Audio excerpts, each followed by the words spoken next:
probably going to be my favorite video of all the videos that I make, and I'm so excited about it that I can hardly contain myself. It is my seed cache. And first off, I wanted to show you what I carry my seeds in. It's a little dusty because it's been down in storage because it's still January here. So, it is a Husky 22-inch toolbox, SKU number 337860. And I looked a really long time for this toolbox because I wanted it to be perfect. So, I'm not exactly sure which part of this you can see. This pops off. So if I have seeds that I'm planting right now and I'm taking them out to the garden, I can put them in here. They have little containers. When I go out into the garden, I like my seeds to be in a waterproof container. And what I need to do is I need to paint them a really bright color because I have a tendency, I've taken them out in wicker baskets before and they've disappeared because they're brown. So there's two, one on each side. And this side I keep my stickers, my magic markers and pens and stuff for when I'm, these stickers are really important. I get them from the dollar store. I'll show you how to use it in a moment. So this goes back in, and then there's one in the top. I don't know how to show this to you. In the top that just pops up, and that's where I keep my big lids for my big seed containers. Okay, and this is the exciting part. When I first started to do my seeds, I kept them in this. And my little seed packets fit into it really nice, and I could see into it and see through it. But as I got started, I had more and more and more and more seeds, and I was having a hard time differentiating between, I would put them in a plastic bag so that they would be watertight. But apart from that, I didn't know how many was in each package, and I didn't know how old they were, you know, this kind of thing. And then when I would try to put this with the plastic bag in here, it got really bunchy really fast. So that was when I moved to my toolbox. And what I did is this particular toolbox has a little drawer in the top. Okay? And I don't know how well you can see this. This is a bead box. And for big seeds, like these are cucumbers and melons, that kind of thing,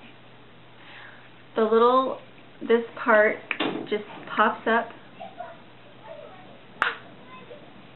And I just take those little stickers that I already showed you and I write down what their name is. And most seeds have several years. Like with melons, you have many, many, many years before they go bad. And this is one of my favorite ones because I don't usually have more than 6 kind of cucumbers.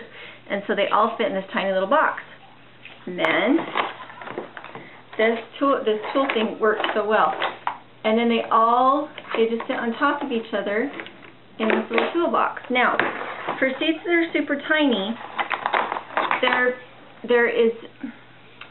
see, this is my cabbage and Brussels sprouts. They're still tiny seeds, but there's not enough space for them to fall out. But I don't like that they kind of get stuck along the side. The problem is if you use something like this, the seeds need to be big enough that they cannot accidentally get into their neighbor's compartment, because if you're doing heritage, you want to know what kind is coming up and make sure they don't cross-pollinate. So if you accidentally get a Falstaff Brussels sprout in here, or let's see, a Copenhagen market cabbage next to a late Dutch flat cabbage, and a seed gets in between them, then it just means that you don't have what you think you have, and they might cross-pollinate. So there's that. So the solution to that was these. These are fly tying, fly holding, like as in fly fishing. These are fly fishing containers, and we just got them at the Army Surplus store because apparently a lot of people put fishing tackle in their emergency kits. Now these, because they have a screw-on lid, do not let them go anywhere. The reason I want them to be transparent is I want to see how many I have left. And they stack into each other, so I know that all my kale, so this is all my kale is together. And And then these are my tomatoes. It took two of these little flats to put all my tomatoes in. And I just put a rubber band around them. I'm trying to think what else there was. So those are my favorites, kind of. I get a little bit crazy when it comes to seeds. What you see is the accumulation of years. Let's see, how old is my daughter? She's 6, almost 7. So it's been 7 years that I've been accumulating seeds. And when I first started, I was just like, oh my gosh, there's so many different varieties. I'm so excited. Let's do this, yeah. And so I got a whole bunch of all sorts of things. This year, I'm super, super, super, super, super proud of myself. I have not ordered anything from a seed catalog. Because as much fun as it would be to have everything to experiment with, how if I get to where I can do it well and I stop spending my family's money on things that I haven't learned how to do well. So I have limited myself to doing things that I already have, and I'm trying really hard to actually grow my own seed, and that's kind of my incentive. Is that I can't buy any more seeds and I can't try anything else until I have mastered what I've already got. So that's my seed tray, and that's not all. In the bottom of my seed thing, now there are some things that I plant a whole lot of, and it's still a fly tying kit holder. So I name it. This is 7 top turnip green and Cobbin improved marrow parsnips. Sometimes I put, if they don't have a family to go with, I will put them all in the same stack just because they're random things that I'm just trying. Anyway, so there's the big ones. And then I like these ones for squash because I have so many squash. I tried first to put them in these because these stack, and I had lots of squash when I first started. These again are bead things. These do not work well for seeds because they have a lot of static as that opening moves past. They have a lot of static, so unless they're big seeds, they will get caught on the lid and they'll go and visit their neighbors and fall in. And if they're big seeds, you can only fit 3 of them in each little cubby, and so for these, no. And I haven't found a good use for them, but I love that they stack so well, and I probably just need to give them to the Salvation Army or something, because I'm just being a pack rat. But these I love for squash because they hold enough in each little cubby to make a really good planting of each one. And then these pop off so that when you are actually planting, you just pop them off and they're all together. And not only do those come off, if I can't get it undone. But these individual pieces pop off too if you want to do them in a different way. So I have summer squash together, winter squash together, and then I have, anyway, different kinds of squash in different levels because I've got a lot of squash and I love to do squash.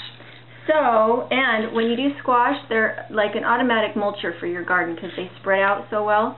And they will keep your soil cooler around the bases of your trees and stuff like that.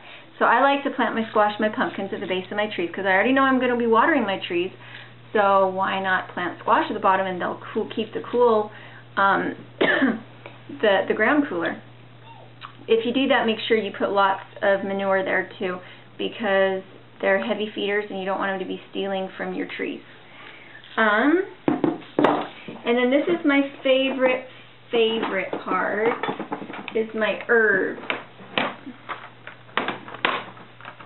I have one more kind that I wanted to show you. Okay, again, I really, really like to keep my different types of seeds together. So these are my peppers, and I like that they're together. And with peppers, it's pretty obvious if they're not the same kind, as long as they're not all green peppers or bell peppers. And I have quite a variety here, so usually they look way different if they're not the same pepper, but still, there's that.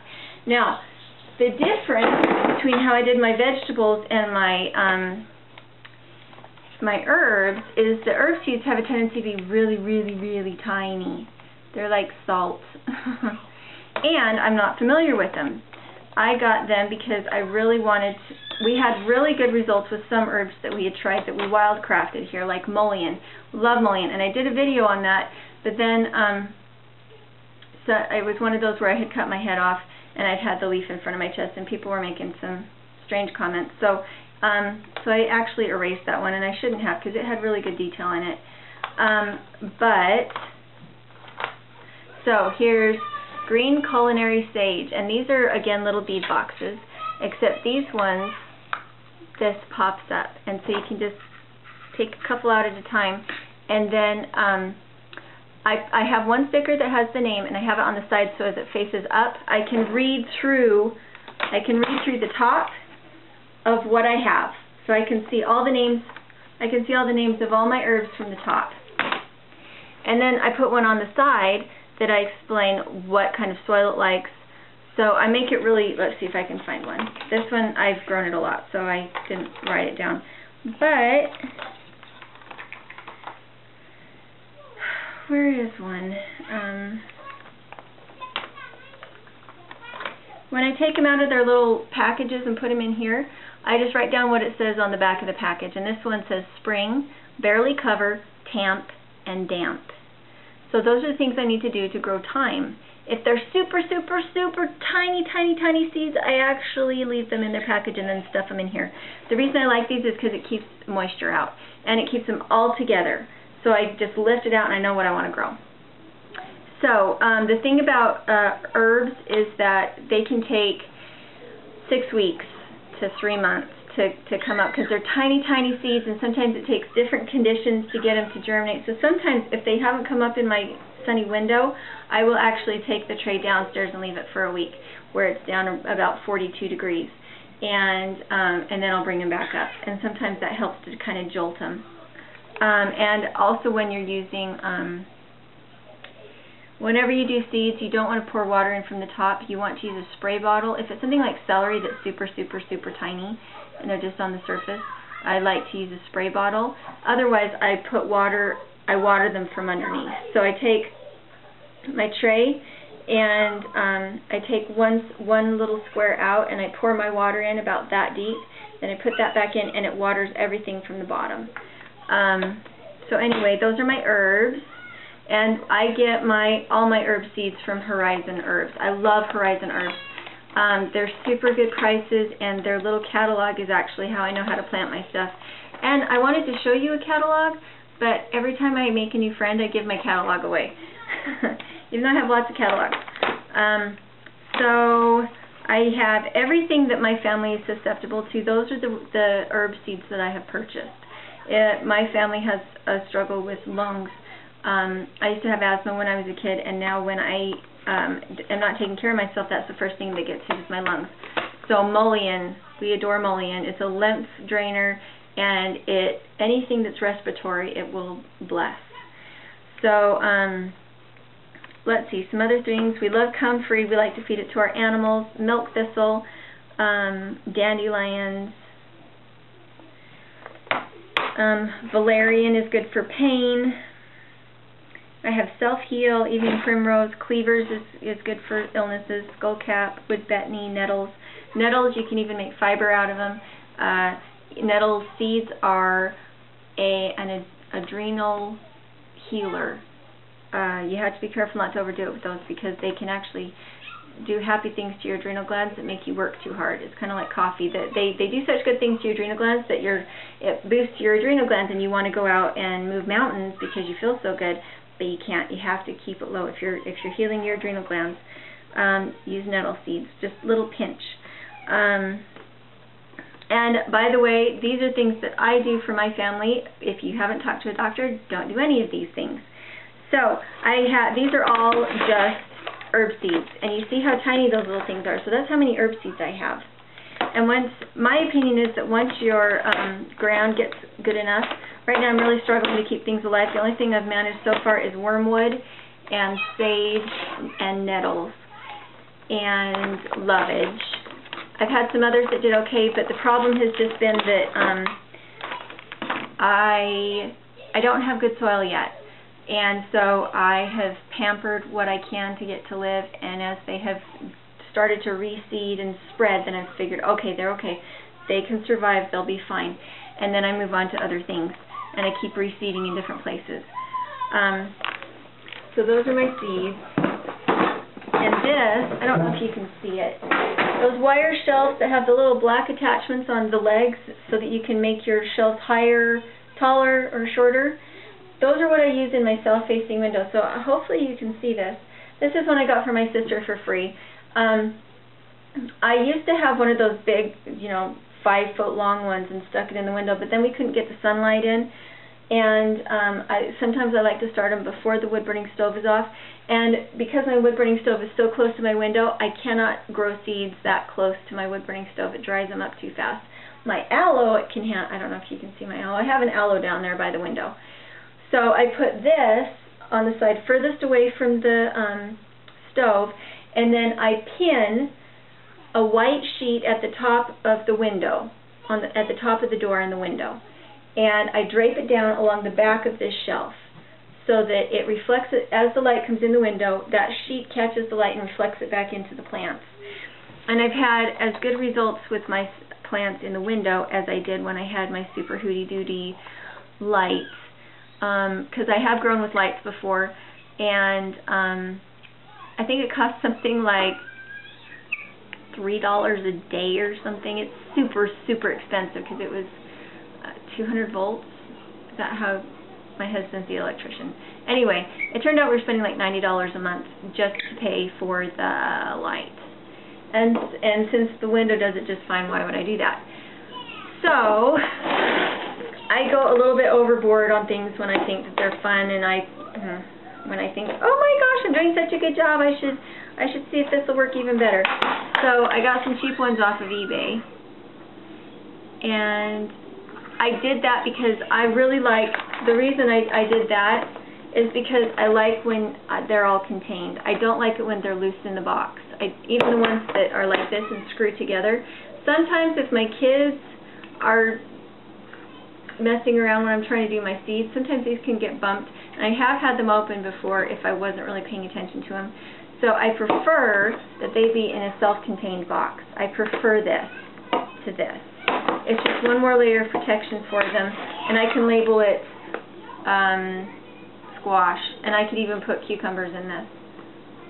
Although I prefer my little stacking one. This one I've never had a problem with them popping open, but stuff like this I've had a little bit of a problem. And so this is my seed starting book that I absolutely adore, the New Seed Starter's Handbook. And I have other books that kind of touch on this, but this one is really down to earth. And I've been really successful with it. So I love this one. And again, the only seeds I buy anymore are from Territorial and from Seed Savers. Okay, so the other reason I wanted to talk to you was because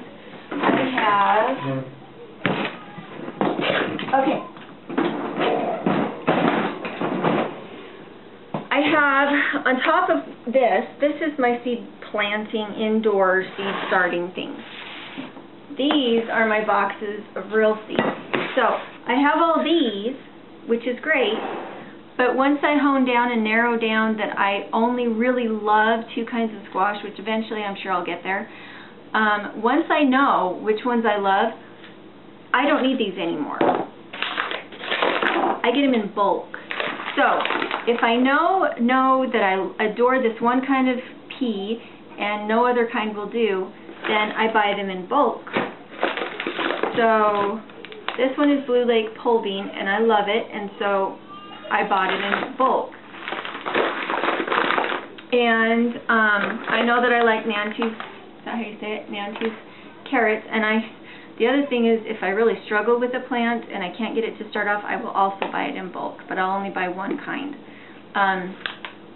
So I struggle with carrots. I really struggle with carrots, so I just bought it in bulk and one kind, and that way if they reseed, as long as I only buy one kind of a certain plant, then when they go to seed, I can save those seeds again. If however I plant 7 kinds of carrots out there and they go to seed, you can't use that seed and consider it the same seed that you started with. So if you have a real problem with something and you want to save your own seed, then let it go to seed, but only plant one kind. Okay, what's the other thing I have?